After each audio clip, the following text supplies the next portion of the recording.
today's mission, we're out to collect the trail cam, see if we got any good footage on it. And I'm gonna whip up a quick little lunch on the Trangia, and we'll test it out with this wind here, because it is windy. And we'll just take a peek and see what's on there. So nothing really fancy today, just a quick vid. But hopefully I'll get out once this windstorm passes tomorrow, and maybe do some fishing, and and a little more cooking for you. But we'll see what happens. So the plan is, let's get that trail cam.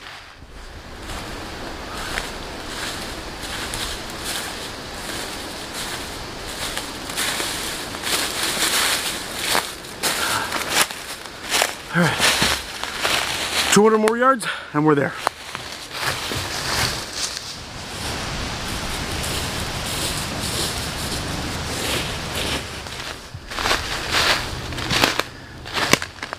Well, there it is.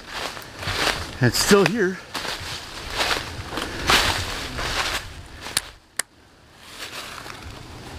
Card is still in there. Let's check it out. Alright guys, so I did get some footage. It appears I got maybe a deer and a coyote.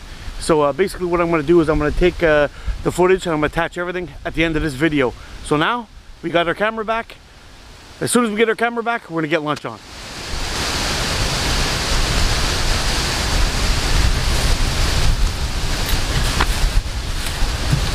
You guys can see this, but there's a big spider has just taken up residence on the back of my trail cam. There we go. He's history.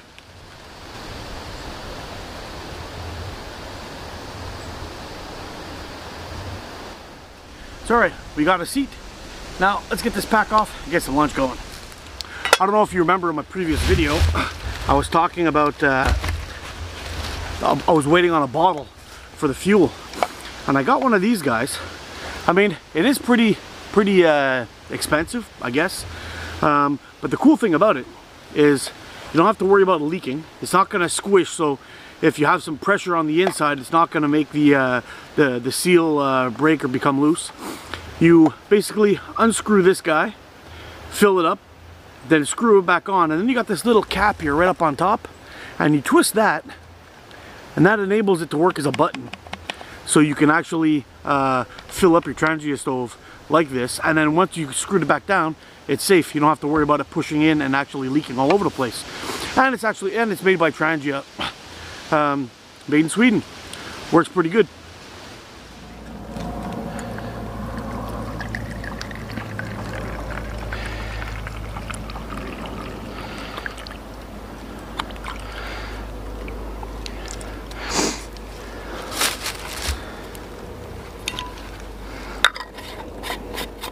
I have played with this a little bit. When you do fill up your stuff, you want to leave this open and let the alcohol slip back in. What I've done is just to make sure it's all out and tight. You see there's a couple of drips still coming out. Now that's going to drip out and evaporate just pretty much instantly, but just make sure that you don't have little alcohol dripping onto stuff that you don't want, like your food. Well, we're going to need some onion, that's for sure.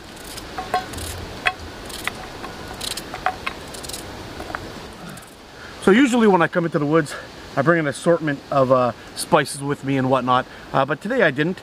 We're going to be cooking it's a piece of flat meat here. I'm going to slice it up real thin, and we're going to put it in here and fry it all up with a little bit of butter. But it's already flavored with wine and shallots. So and it's got some kind of spices on there as well. So we're just going to go ahead and chop this up and fry it up, and let the meat add the flavor.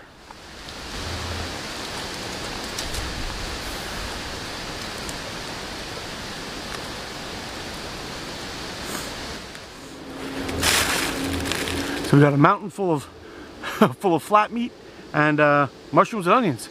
Let's fire her up and get her going.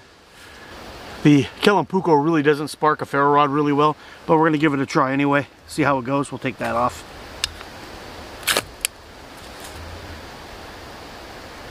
I think it went out.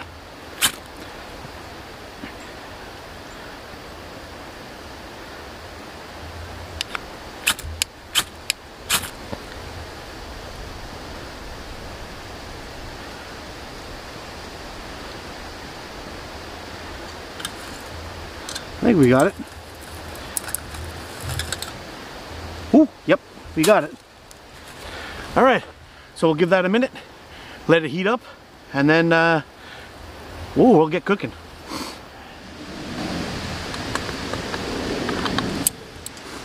So guys, I actually decided to get the old Alice pack out today. It's been a while since I've used it, but I decided to take her out one last time because it's gonna be, I think, the end of the Alice pack era for Mr. ATO, sort of. I got a little something coming. You'll be seeing that pretty soon. Hopefully I'll be able to get out in the next week or two, and I'll be able to show you the new piece of kit that's coming. I'm super excited about it. I can't explain to you how excited I am about it, really, but it's going to be pretty neat. And I've been dying for a piece of gear from this guy for a really long time. So finally I got one coming, and I think it's going to be wicked awesome to get out and sport a piece of his gear with some of my own ideas attached to it, which is going to be pretty neat, and it's going to be a lot of fun. So that's all I'm going to tell you, but you'll have to wait and see. This is looking so good. Let's see if we can find a nice sampler in here. There, this guy looks good. Have a look at that.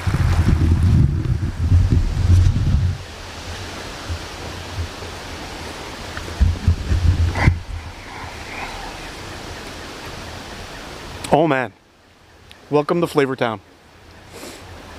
I'm gonna let that cook down just a little bit more, and then I'm chowing down. That was absolutely delicious. Oh. So, unfortunately, the plan tonight was supposed to be to come on out here and do an overnighter, but we got a severe weather warning this morning about some storm that's coming up from the United States. Maybe it's the tail end of a hurricane or something, I don't know, some kind of storm. And basically they're expecting winds up to 50 kilometer-hour winds, 50-60 kilometer-hour winds with rain, hail, sleet, snow. You know what? I'm not doing it. You know, there's no reason to come out for a good time and put myself in a survival situation.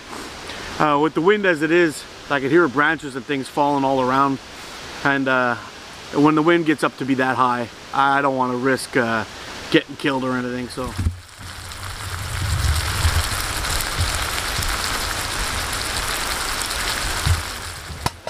whew. There we go. Trangia is out. Dinner is served.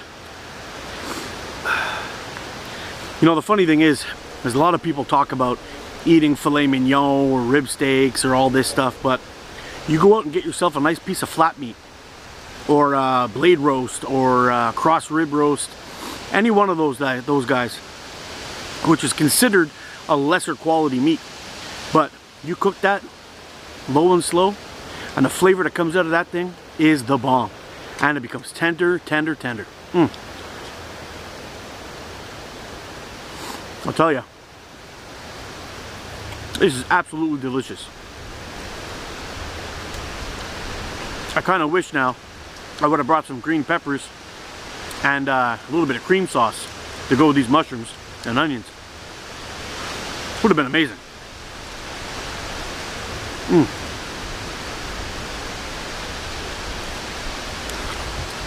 Want a bite? Well, you know, guys, I've set up my trail cams for quite a while now. I think 2 years. I'm asking all you hunters out there, when you guys set up your trail cams, do you what am I looking for? When you guys set up your trail cams, do you guys hide your scent? Or hide the scent of the trail cam at all? I'm just curious, because you'll see at the end of this video, I've got footage of a deer. Hopefully the file's going to be okay. But I got footage of this deer sniffing the trail cam right up against it. You can see right up his nose. Now, I've had a few deer do this. So I'm starting to wonder if they could smell the smell coming off my trail cam, saying, "Hey, one of those people with the boomsticks have these things, has touched these things. I wonder what it is," you know? Because some of them seem to see it and they take off, and others seem to walk right up to it and sniff it. And I've had at least 2 or 3 do that to my trail cams. It's kind of weird. Oh man, I'm buying this again. This is delicious.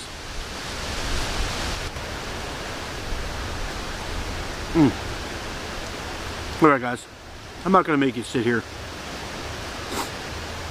and watch me eat this. I'm going to wrap this up real quick, eat it up, and get out of here before a branch falls on my head and kills me.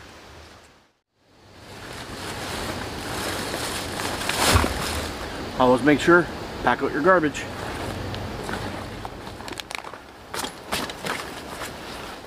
One last check for some ticks, and everything is good. So it's time to get on out of here. Sorry guys, I'm all strapped up and ready to go. I'm just gonna head on over here, hit the trails, and then hit the road. So leave in the comments if you guys like these trail cam footage that I attach to these videos. Let me know, and I'll do more of it. Maybe in the future I could actually get I have 2 cameras already, but maybe in the future I can add a 3rd one, and we can set them up in different areas to see what we can come across, because we got some creeks. Maybe we can find some beaver and things like that. But let me know if you're interested in that, and I'll make it happen. So anyway guys, I want to thank you for watching. Remember to look at the footage at the end of this video. I think I got some cool stuff. And I'll see you on the next one. You guys get out and explore.